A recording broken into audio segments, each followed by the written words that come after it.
Hello students, ये video specially उन student के लिए है जो बीएससी मैथ्स ऑनर्स कर रहे हैं या बीटेक कर रहे हैं, या फिर आपके सिलेबस में लेबनिज थ्योरम आपको पढ़ना है तो ये क्लासेस को आप कंटिन्यू कर सकते हैं। अगर आप अपने बेसिक मैथ्स के कॉन्सेप्ट को स्ट्रांग करना चाहते हैं और मैथ्स को इजीली और सिस्टमैटिकली समझना चाहते हैं तो ये क्लासेस आपके लिए परफेक्ट होगा। मेरा नाम संदीप और आप देख रहे हैं मैथ्स विद संदीप भट्ट। चलिए शुरू करते हैं। यहाँ पे हमारे पास जो फंक्शन है state and proof Lebanese theorem, तो आप समझने का कोशिश करना। मेरे पास फंक्शन क्या है, u इंटू वी। मेरे को u इंटू वी जो फंक्शन है उस फंक्शन को n टाइम्स डिफरेंशिएशन करना है। तो सर फर्स्ट टाइम जब डिफरेंशिएशन करेंगे तो u इंटू वी यानी कि first function into differentiation of second function plus second function and differentiation of first function. इस पूरे टर्म को आप अरेंज करोगे, y1 इज इक्वल टू लिखोगे u1 v प्लस uv1। ठीक है, यस सर। तो जब हम इस पूरे टर्म को एक बार डिफरेंशिएशन कराना तो y1 is equal to u1 v plus uv1 कैसे आया ये समझ में आया होगा आप लोग। मेरे को इस पूरे टर्म को 3 टाइम्स डिफरेंशिएशन करना है, 3 टाइम्स डिफरेंशिएशन करना है और n टाइम्स में कहीं ना कहीं कुछ लिखना है। और यहाँ पे एक चीज आता है कॉम्बिनेशन। क्या आता है? कॉम्बिनेशन। ये कॉम्बिनेशन क्लास 11th में आप लोग पढ़े होंगे, लेकिन हम ये मान करके चलेंगे कि आपको कॉम्बिनेशन नहीं आता है, थोड़ा बहुत आपको आता होगा। तो सर हमारे पास फंक्शन क्या है, u इंटू वी, और इस u इंटू वी फंक्शन को मेरे को n टाइम्स डिफरेंशिएशन करना है। स्टेटमेंट में कहता है कि if u and v are two function of x, u and v are two functions of x which possesses derivative of nth order। u और v दो फंक्शन है, फंक्शन किसका है? x का, और दोनों का nth डेरिवेटिव फाइंड हो सकता है, दोनों का nth derivative which possesses derivative of nth order then yn is equal to, यहां पे ऐसा लिखा हुआ है, आप यहां पे ऐसे चेंज कर लेना, थोड़ा सा nc0 लिखना। सर यहाँ पे yn इज इक्वल टू क्या लिखा हुआ है, nc0 un और v। नेक्स्ट क्या है sir, plus nc1 un minus 1 v1। उसके बाद क्या होगा, nc2 un माइनस 2 v2।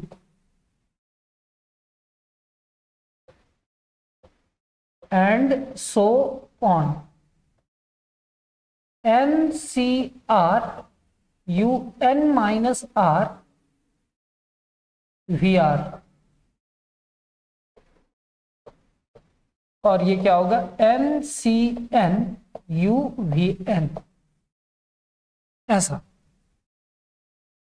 ये हमारा स्टेटमेंट है कि U और V दो फंक्शन होंगे और दोनों ही फंक्शन किसके होंगे, X के, और उनको हम दोनों को n टाइम्स तक डिफरेंशिएट कर पाएंगे।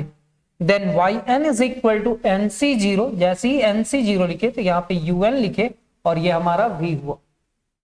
फिर उसके बाद nc1 लिखे तो ये हमारा un माइनस 1, ये v1 हुआ। ये nc2 un माइनस 2 v2, और ncr लिखे तो ये क्या हुआ, un minus r vr, and so on. NCN लिखे तो U ऐसे ही रख दिए और VN लिखा हुआ है। तो मेरे पास जो ये फंक्शन है ना y is equal to u into v, तो यहां पे क्या होगा y1। जब हम इस पूरे टर्म को एक बार डिफरेंशिएशन करेंगे ना तो यहां पे होगा क्या, u into v. First function बाहर, डिफरेंशिएशन ऑफ सेकेंड फंक्शन का डिफरेंशिएशन v1 होगा। यहाँ पे v बाहर, डिफरेंशिएशन ऑफ फर्स्ट फंक्शन यानी कि u1 होगा। This implies that y1 is equal to, क्या हम इस पूरे टर्म को लिख सकते हैं, u1v plus uv1। Yes sir, पहले u1v प्लस uv1 लिख दिए। अब इसका कोफिशिएंट कुछ भी नहीं है, इसका कोफिशिएंट 1 है, यानी कि यहाँ पे कुछ भी नहीं लिखा हुआ है तो यानी कि 1 है, और इसका भी कोफिशिएंट कुछ भी नहीं है मतलब 1 है। अगर आप इस पूरे टर्म को फर्स्ट टाइम डिफरेंशिएशन किए हैं, सिर्फ एक बार डिफरेंशिएशन किए हैं, तो इस 1 के जगह पे आप लिखेंगे 1c0 u1v, यहां पे 1 की जगह पे लिखेंगे 1c1 uv1। ठीक है, कैसे लिखे सर, ये समझ में आया होगा, एक बार रिपीट करके देख लेना, आपको समझ में आ जाएगा। तो सर 1c0 का वैल्यू क्या होगा, तो कुछ कुछ फैक्टोरियल्स होते हैं ना, फैक्टोरियल्स को आपको याद रखना होगा। यानी कि मान लेते हैं फैक्टोरियल 4 का मतलब क्या समझते हैं, इसको फैक्टोरियल 4 कहते हैं, ऐसे भी लिखते हैं और ऐसे भी लिखते हैं फैक्टोरियल 4। फैक्टोरियल 4 का मतलब क्या होगा, 4 इंटू 3 इंटू 2 इंटू 1। अगर ऐसा भी लिखा हुआ है तो इसका मतलब क्या होगा, 4 इंटू 3 इंटू 2 इंटू 1। ठीक है, तो सर फैक्टोरियल 7 क्या होता है सर, 7 का फैक्टोरियल यानी कि 7 into 6 into 5 into 4 into 3 into 2 into 1। मतलब आपको जिसका भी फैक्टोरियल निकालना है, फैक्टोरियल का मतलब होता है कि कंटिन्यू आप उसको मल्टीप्लाई करेंगे नेचुरल नंबर के पहले मेंबर तक। ठीक है सर, तो सर ये समझ में आया सर, फैक्टोरियल 4 ऐसा भी लिखा हुआ रहता है, ऐसा भी लिखा हुआ रहता है, और फैक्टोरियल 7 ऐसा लिखा हुआ रहता है। तो सर फैक्टोरियल 7 को भी हम लोग दो टेक्निक से लिख सकते हैं, दो मेथड से लिख सकते हैं। हाँ, अब मान लेते हैं ये n है और ये c है और ये r है, तो हम NCR का मतलब क्या लिखेंगे, फैक्टोरियल n, फिर लिखेंगे फैक्टोरियल r, और ये दोनों को सब्ट्रैक्ट करके लिखेंगे n माइनस r का फैक्टोरियल। यहां पे क्या लिखा गया है, फैक्टोरियल n, यहां पे लिखा गया है फैक्टोरियल r, और ये दोनों को सब्ट्रैक्ट करके यहां पे लिख दिया गया n माइनस r का फैक्टोरियल। कभी भी ये जो नंबर लिखा हुआ रहेगा नीचे में, वो कभी भी इस नंबर से बड़ा नहीं हो सकता है। यानी कि 4 है वहां पे, तो 4c 0 से स्टार्ट होगा, निगेटिव भी नहीं हो सकता है, 0 1 2 3 एंड 4 तक जाएगा। थोड़ा और हिंट कर देते हैं, अगर ये 5c 0 है, 5c 0 है, तो ये 5c 5 के इक्वल होगा। थोड़ा याद कर लो ना, ये 5c 1 है तो ये 5c 4 के इक्वल हो जाए, ये 5c 2 है तो ये क्या होगा, 5c 3 के इक्वल।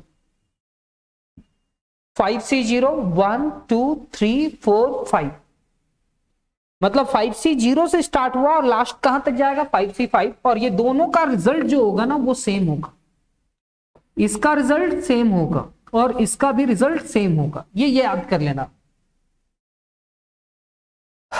तो सर इसका रिजल्ट 1 होगा, इसका रिजल्ट 5 होगा, और इसको सिंप्लीफाई करना पड़ेगा। इसका रिजल्ट 1 और इसका रिजल्ट 5 कैसे हुआ वो मेरे को बतलाओ। फैक्टोरियल 0 याद कर लेना, फैक्टोरियल 0 का मतलब 1 होता है। ठीक है, तो यहां पे लिखा हुआ है 5c 0, यानी कि 5c 0 का मतलब क्या हुआ, फैक्टोरियल 5 फैक्टोरियल 0 और 5 माइनस 0 का फैक्टोरियल। फिर ये क्या होगा, फैक्टोरियल 5 फैक्टोरियल 0 एंड 5 माइनस 0 यानी कि फैक्टोरियल 5। अगर इसको ओपन करेंगे तो 5 इंटू 4 इंटू 3 इंटू 2 इंटू 1 तक जाएगा, कोई जरूरत नहीं है, फैक्टोरियल 5 से कैंसिल, 1 बाई फैक्टोरियल 0 यानी कि 1, यानी कि 1 बाई 1 इज इक्वल टू कितना होगा, 1। तो सर ये 5c 0 का रिजल्ट था, अगर हम 5c 5 का रिजल्ट निकाले तो क्या होगा, सर 5c 5 का रिजल्ट क्या होगा, फैक्टोरियल 5, यहां पे भी क्या होगा, फैक्टोरियल 5, और 5 माइनस 5 यानी कि फैक्टोरियल 0 हो जाए। 5 में 5 सब्ट्रैक्ट करा, ये इससे कैंसिल, और फैक्टोरियल 0 का मतलब 1 होता है, मींस उसका रिजल्ट कितना होगा, 1। तो ये याद कर लेंगे हम लोग, या यहां पे 0 लिखा हुआ रहे या नंबर सेम रहे तो उसका रिजल्ट कितना होगा, 1।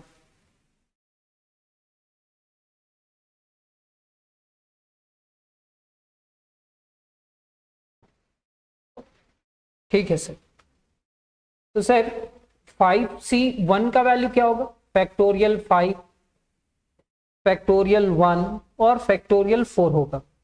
5 का फैक्टोरियल, 1 का फैक्टोरियल और 5 माइनस 1 यानी कि फैक्टोरियल 4। सर ये 5 इंटू फैक्टोरियल 4 लिखा जा सकता है sir, 5 into 4 into 3 into 2 into 1 तक जाएगा। और ये क्या होगा, फैक्टोरियल 1 का मतलब 1, और ये क्या है फैक्टोरियल 4, ये इससे कैंसिल, ये 5/1 यानी कि 5 हो जाएगा।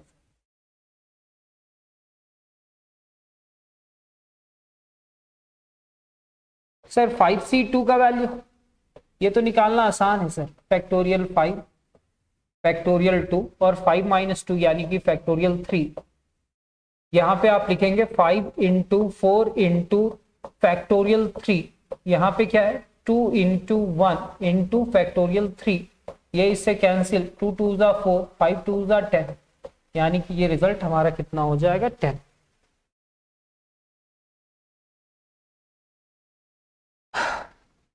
तो हमारे पास u और v दो फंक्शंस हैं, दोनों ही फंक्शंस कैसे हैं, फंक्शन ऑफ x है और जिनका nth डेरिवेटिव फाइंड होता है।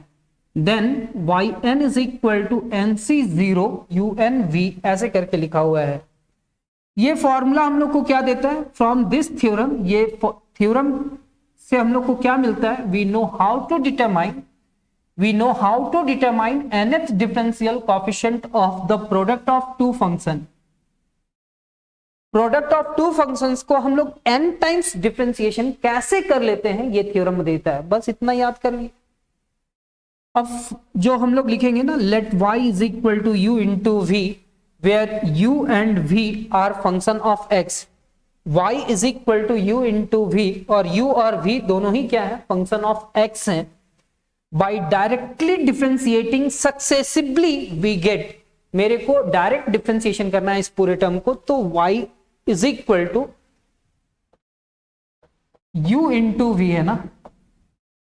जब हम इसको फर्स्ट टाइम डिफरेंशिएशन करा तो ये u1 हुआ, कैसे u1 होगा, u × ऐसे भी नहीं, थोड़ा सा ऐसे देखते हैं पुराने स्टाइल में, क्लास 12 के स्टाइल में, dy/dx, ये हमारा फर्स्ट फंक्शन, डिफरेंशिएशन किसका, सेकेंड फंक्शन,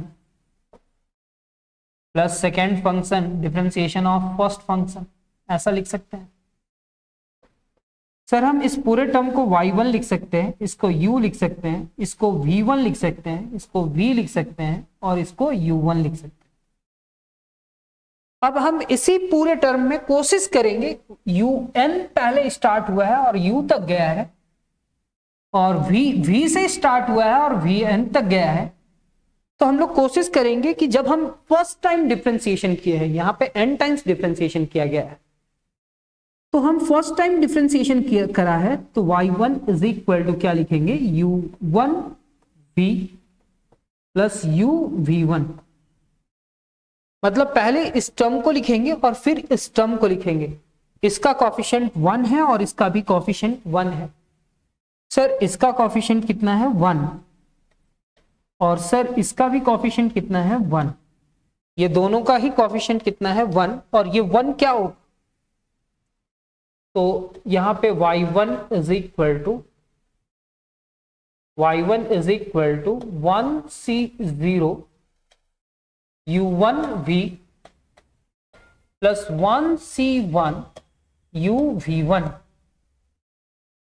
एक बार डिफरेंशिएशन करा गया ना, तो यहां पे लिखा है 1c0 u1v, और यहां पे 1c1 होना चाहिए, यहां पे 1c1, प्रिंटिंग मिस्टेक, तो 1c1 uv1 होगा, ऐसा लिखा जाएगा, क्योंकि इसका और इसका रिजल्ट आपस में 1 होगा, इक्वल होगा। और देखो सर यहाँ पे 1 लिखे, यहाँ पे c लिखे, यहाँ पे 0 लिखे, और यहाँ पे 1, यहाँ पे ये दोनों का रिजल्ट कितना आएगा, 1 आएगा। इतना आप सॉल्व करके देख सकते हो, आप बीटेक या बीएससी कर रहे हो। तो सर ये हमारा y1 आ गया। अब हम लोग क्या करेंगे, इसका डबल डिफरेंशिएशन करेंगे। किसका, तो सर इस पूरे टर्म का फिर से एक बार डिफरेंशिएशन करा जाएगा। तो y1 = हमारे पास क्या है, तो सर y1 = हमारे पास है u1v + uv1, हमारे पास ये है। मेरे को इस पूरे टर्म को फिर से एक बार डिफरेंशिएशन करना है, मेरे को इस पूरे टर्म को फिर से एक बार डिफरेंशिएशन करना है। क्या होगा, y2, यहाँ पे u × v होगा। तो sir u × v = first function बाहर, डिफरेंशिएशन ऑफ सेकेंड फंक्शन, जिसका डिफरेंशिएशन हुआ उसमें नंबर बढ़ा देंगे, v लिखा हुआ है तो v1, यहाँ पे v बाहर, डिफरेंशिएशन ऑफ u1, u1 का u2 होगा। फिर हमारे पास u इंटू वी होगा, फर्स्ट फंक्शन बाहर, differentiation of second function, and second function बाहर, डिफरेंशिएशन ऑफ फर्स्ट फंक्शन। अब हम इस पूरे टर्म को क्या लिख सकते हैं, y2 इज इक्वल टू सबसे बड़ा में क्या है, यहाँ पे 2 बार डिफरेंशिएशन किए हैं तो u2 में जाएंगे, तो सर हम यहाँ पे u2 लिखेंगे और ये क्या होगा v, यहाँ पे u1 v1 है और यहाँ पे भी u1 v1 है, तो क्या ये 2u1 v1 होगा, यस सर। और उसके बाद हमारे पास ये बचेगा यानी कि u v2। फिर से सबसे पहले u2 v यहाँ पे लिखा हुआ है उसको लिखे, फिर u1 v1 और यहाँ पे भी u1 v1 है, दोनों को ऐड करा तो 2u1 v1 हुआ, फिर u v2 हो गया। क्या हमारे पास ये आया है, तो सर जब हम इस पूरे टर्म को डिफरेंशिएट किए u इंटू वी के फॉर्म में तो इतना आया। सर जब हम इस पूरे टर्म को डिफरेंशिएट किए तो ये आया, और दोनों को सिंप्लीफाई करके लिख दिए तो ये लिख दिए।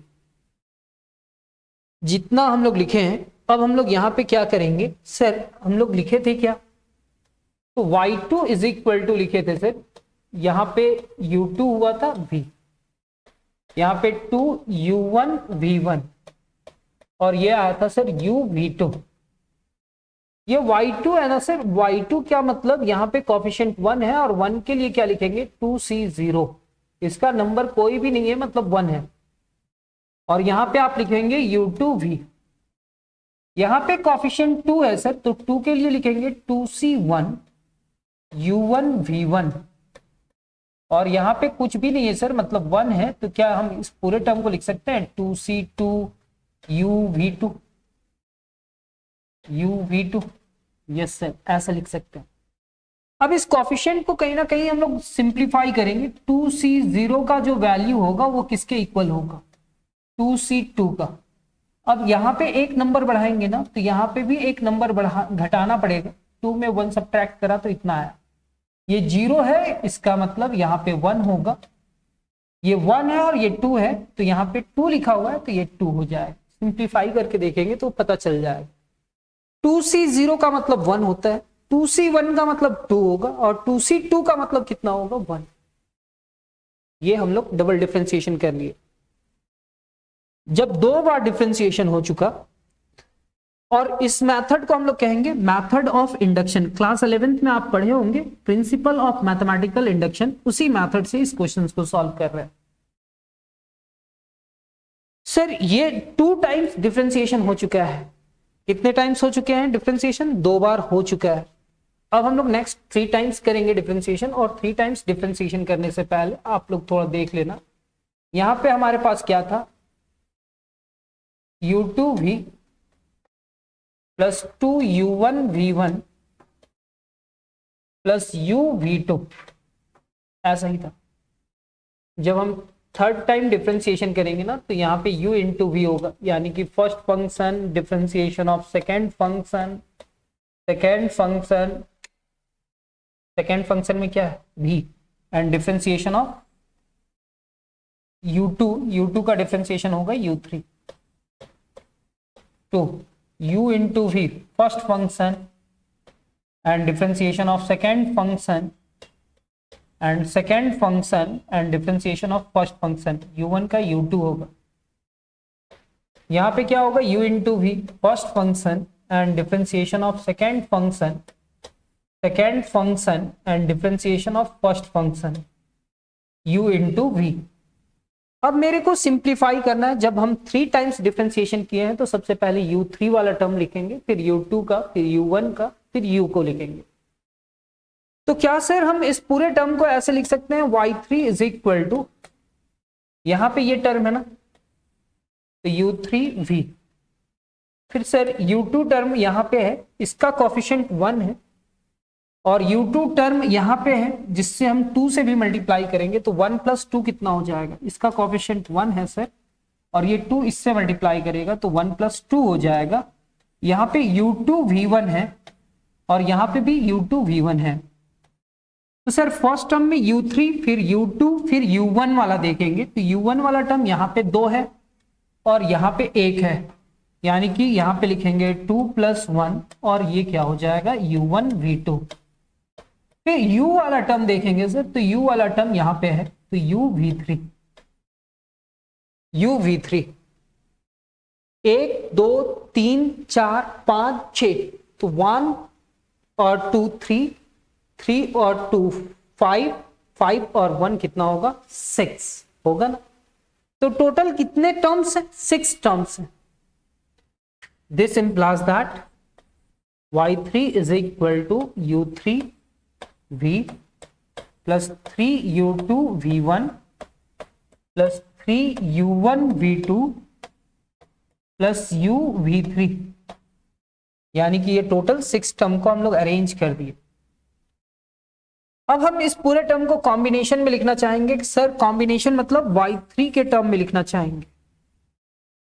ये तो मेरे को पता चल गया sir, y3 is equal to आपके पास क्या है, y3 इज इक्वल टू हमारे पास है u3v plus 3u2 v1 plus 3u1 v2 u v3।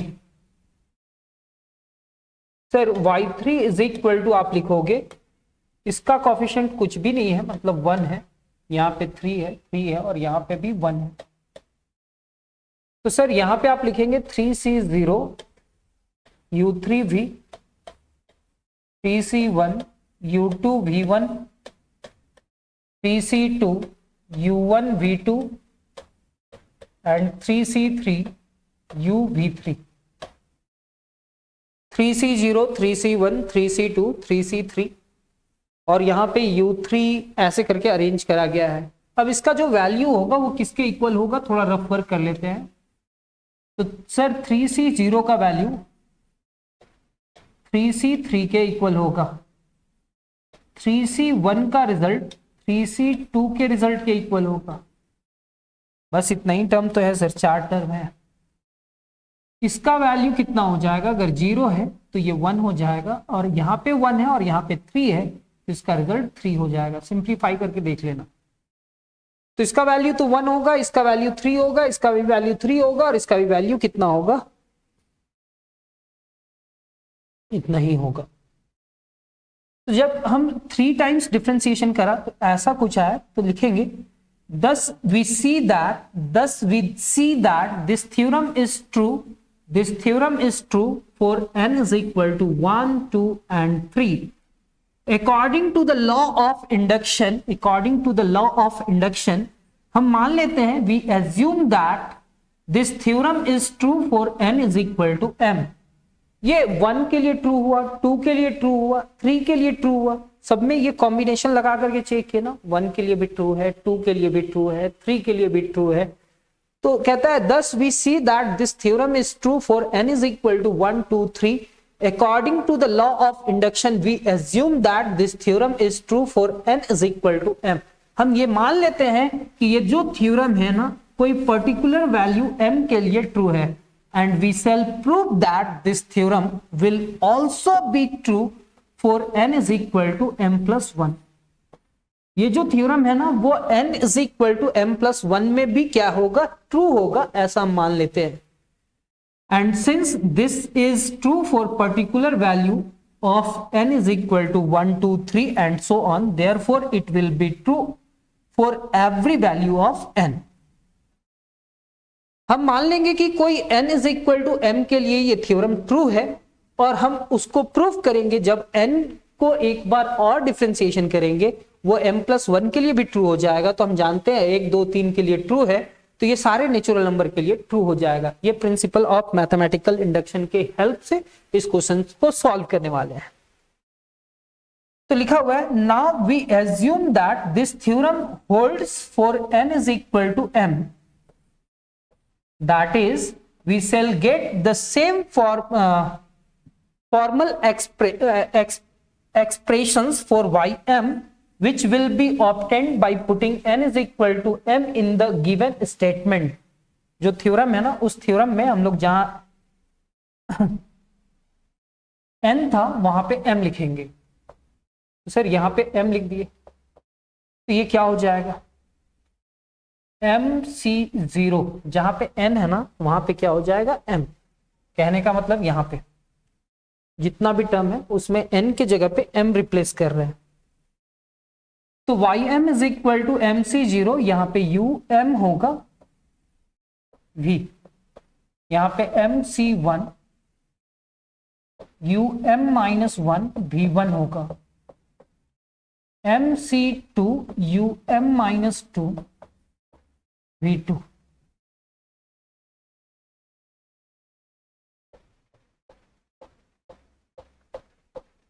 M C R U M minus R V R, M C M U V M, यहां तक जाएगा। तो Y M is equal to M C zero, M C one, M C one, M C two, M C are और m C m r. अब यहां पे हम लोग डिफरेंशिएशन करेंगे, यहां पे भी डिफरेंशिएशन करा, यहां पे भी, यहां पे भी, यहां पे भी, सारे टर्म में क्या करा गया है, डिफरेंशिएशन करा गया है। तो सर एक बार और डिफरेंशिएशन करते हैं, तो ये m प्लस वन हो जाएगा। जब ये m प्लस वन हो गया, एक बार एक्स्ट्रा डिफरेंशिएशन, y1 के बाद y2 होता है, y2 के बाद y3 होता है, y3 के बाद y4 होता है। तो अगर ये m टाइम्स डिफरेंशिएशन है तो m टाइम्स डिफरेंशिएशन के बाद क्या होगा, m प्लस वन होगा। क्या होगा, m प्लस वन। तो सर ये एम सी जीरो है और यहां पे u इंटू वी, यानी कि ये first function and differentiation of second function, v का डिफरेंशिएशन v1 प्लस v बाहर एंड डिफरेंशिएशन किसका, u का, तो u m प्लस वन हो जाएगा। अगर हम इसी को अरेंज करें, इसी को अरेंज करें तो ये एम सी जीरो, ऐसे अरेंज करने का जरूरत तो है नहीं, लेकिन आप जानते हो कि अगर m plus one times differentiation हुआ है तो आप पहले क्या लिखोगे, u m plus one v, फिर यहां पे क्या लिखेंगे, u m v वन। यहां पे हमारे पास वही टर्म लिखा हुआ है u इंटू वी का डिफरेंशिएशन में, ठीक है। फिर यहां पे हमारे पास क्या है सर, ये हमारे यहाँ एम सी वन है, यहाँ पे u इंटू वी का डिफरेंशिएशन करना है। यहाँ पे हमारा पास फर्स्ट फंक्शन होगा m माइनस वन और v1 का डिफरेंशिएशन होगा v2, फिर v1 बाहर एंड डिफरेंशिएशन ऑफ इतना, यानी कि u m माइनस वन का डिफरेंशिएशन, यानी कि u m माइनस वन में प्लस वन करेंगे तो ये इससे कैंसिल होगा, क्योंकि जब भी डिफरेंशिएशन करते हैं तो एक बढ़ा देते हैं। तो यहां पे क्या बचेगा, u m। अब इसी को हम लोग फिर से अरेंज करेंगे, एम सी वन ये हमारा फर्स्ट फंक्शन और ये हमारा सेकेंड फंक्शन होगा, यानी कि u m v वन, और यहां पे क्या है, u m minus one into v two. Yes sir, वैसे ही टर्म है। नेक्स्ट आप डिफरेंशिएशन कर लेना, आपको पता चल जाएगा कि ये रिजल्ट इतना ही आएगा, यहां पे ये रिजल्ट आएगा और यहां पे ये रिजल्ट आएगा, ठीक है।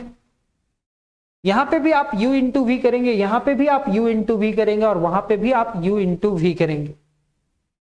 आप नोटिस करना इसके बाद नोटिस करना कि इसका जो सेकेंड टर्म है और इसका जो फर्स्ट टर्म है वो मैच कर गया। तो इसका जो सेकेंड टर्म होगा और इसका जो फर्स्ट टर्म होगा वो मैच कर जाएगा, इसका जो सेकेंड टर्म है और इसका जो फर्स्ट टर्म है वो मैच कर जाएगा, ऐसे चलेगा। यस सर, इसका सेकेंड टर्म में u m v वन है, यहां पे सेकेंड और फर्स्ट, इसका सेकेंड और इसका फर्स्ट, इसका सेकेंड और उसका फर्स्ट, ऐसे मैच करेगा। तो सर यहां पे वाई एम प्लस वन लिखेंगे और ये जो टर्म है ना वो टर्म को ऐसे लिखना है, यानी कि एम सी जीरो। जब ऐसा मैच कर रहा है ना सर, तो यहां पे आप लिखेंगे, यहां पे लिखेंगे वाई एम प्लस वन और यहां पे होगा M C zero u m plus one v. फिर आपका जो कॉमन आएगा वो कॉमन लिख लेंगे और इस पूरे टर्म को लेफ्ट साइड रखना, एम सी जीरो, यहां पे एम सी वन और कॉमन क्या आ गया UmV1। नहीं समझ में आया सर। देखो सर, ये जो टर्म है ना, इस टर्म का कोफिशिएंट क्या है MC0 इस टर्म का, और इस टर्म का कोफिशिएंट क्या है MC1। तो सर ये MC0 मल्टीप्लाई करा, ये MC1 करा, और वो तो कॉमन आ गया। जो कॉमन आया यहाँ पे MC0 MC1 लिखा और ये जो कॉमन आया।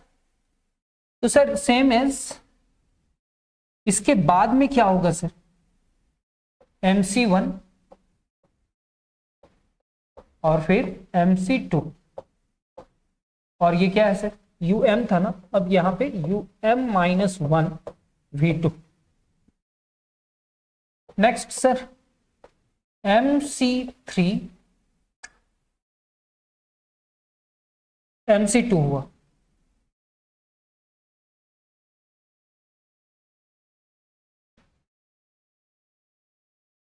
इसका सेकेंड और इसका फर्स्ट मैच किया, इसका सेकेंड इसका फर्स्ट मैच किया। MC2 ये वाला जो है इसका सेकेंड, और इसमें जो 3 डॉट है वहां पे तो नहीं दिखेगा, लेकिन इसके बाद वाला टर्म का पहला टर्म मैच कर जाता।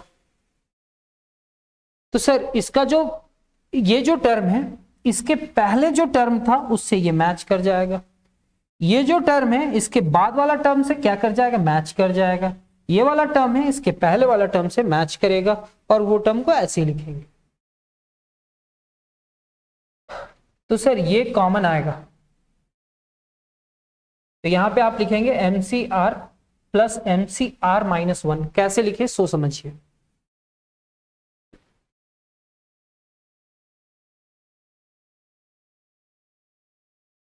ये MCR है,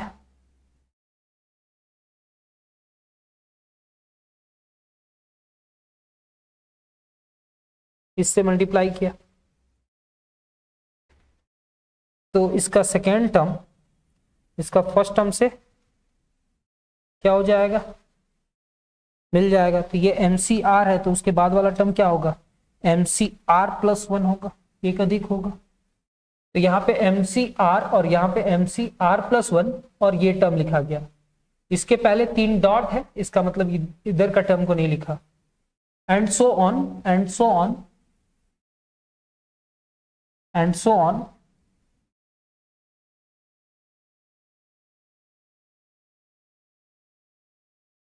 अब यहाँ पे MCM है,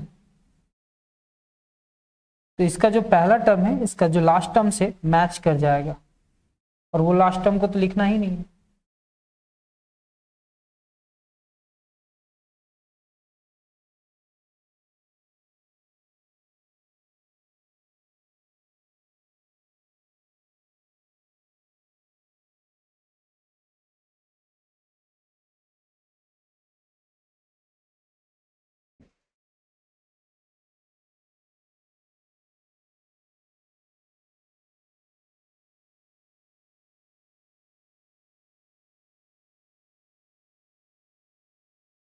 इसके पहले वाला टर्म से, तो ये MCM है, तो नेक्स्ट वाला क्या होगा, MCM-1 होगा।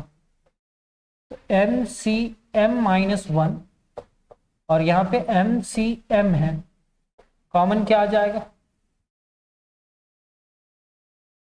U1VM, और लास्ट में MCM U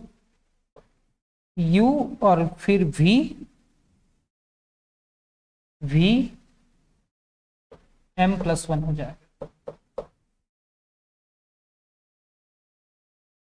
तो यहां पे जो लिखा हुआ है ना, वो यहां पे आप लिखेंगे U1VM, और यहां पे माइनस लिख देना, यहां पे -1, और यहां पे ऐसा लिख देना MCM। फिर लिखना क्या, MCM UVM+1 लिखना, ये सही रहेगा। कैसे होगा, 1-2 बार प्रैक्टिस कर लेना देख करके, और ऑफलाइन क्लासेस में तो हम एक्सप्लेन करते हैं, लेकिन ऑनलाइन में उतना ही रिकॉर्डिंग करा जाएगा जो ज़्यादा टाइम भी ना लगे और आपको समझ में भी आ जाए।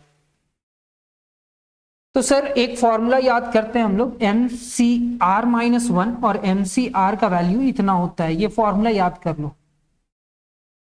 और अगर एम सी जीरो लिखा हुआ है, ठीक है, आप नोटिस करना यहाँ पे यू एम प्लस वन है, तो यहाँ पे अगर हम इसका रिजल्ट और इसका रिजल्ट आपस में इक्वल होता है, क्या होता है, इसका रिजल्ट और इसका रिजल्ट आपस में क्या होता है, इक्वल होता है।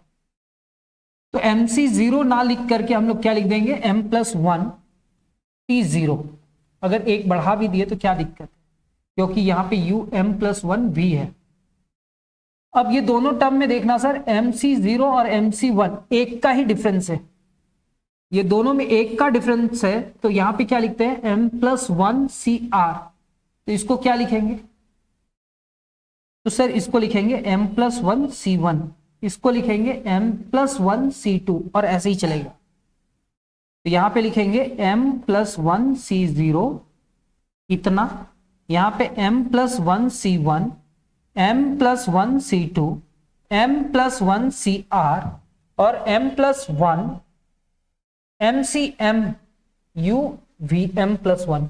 यानी कि इस पूरे टर्म को आप एम सी एम लिखा हुआ है ना, इस एम सी एम को क्या लिख सकते हो, m plus one C m plus one लिख सकते हैं, क्योंकि इसका दोनों का रिजल्ट आपस में क्या होगा, इक्वल होगा। यानी कि जो हमारे रिजल्ट आया ना, जहां जहां पे m था वो m प्लस वन में कन्वर्ट हो गया, किसमें कन्वर्ट हो गया, m प्लस वन में। इससे क्या पता चला सर, इससे पता चला मेरे को, इससे मेरे को पता चला, thus we see that if we assume the theorem to be true for particular value m, then this theorem is also true for next higher integer m plus one. अगर कोई इंटीजर m के लिए true है तो उसके बाद का m plus one के लिए भी ट्रू है, but we have shown before that this theorem is true for n is equal to 1, 2, 3, therefore it is true for n is equal to 4। 2 के लिए ट्रू है, 3 के लिए ट्रू है, तो 3 के लिए अगर ट्रू है, कोई पर्टिकुलर वैल्यू 3 के लिए है, तो उसका एक हायर टर्म के लिए भी ट्रू होगा 4। and since this theorem is true n is equal to 4, hence this theorem is true for n is equal to 5। 4 के लिए अगर ट्रू है तो 5 के लिए भी ट्रू होगा, hence prove। यानी कि आप इसको ऐसे लिख देना, लास्ट में स्टेटमेंट लिख देना, yn is equal to, कभी जब इसका क्वेश्चन सॉल्व करेंगे ना, तो कभी ना कभी कुछ ना कुछ थोड़ा थोड़ा बतलाते रहेंगे, nc0 un v nc1 un minus one v1, ऐसे करके लिख देना, hence prove जो स्टेटमेंट है। तो अब हम लोग मिलेंगे नेक्स्ट क्लास में और इसके कुछ क्वेश्चंस के साथ मिलेंगे। ये बुक में भी थ्योरम है, आप थोड़ा देख लेना, समझ लेना, शायद थोड़ा बहुत समझा पाया हूं। तो मिलते हैं हम लोग नेक्स्ट क्लास में, तब तक अपना ख्याल रखिए, धन्यवाद, जय हिंद।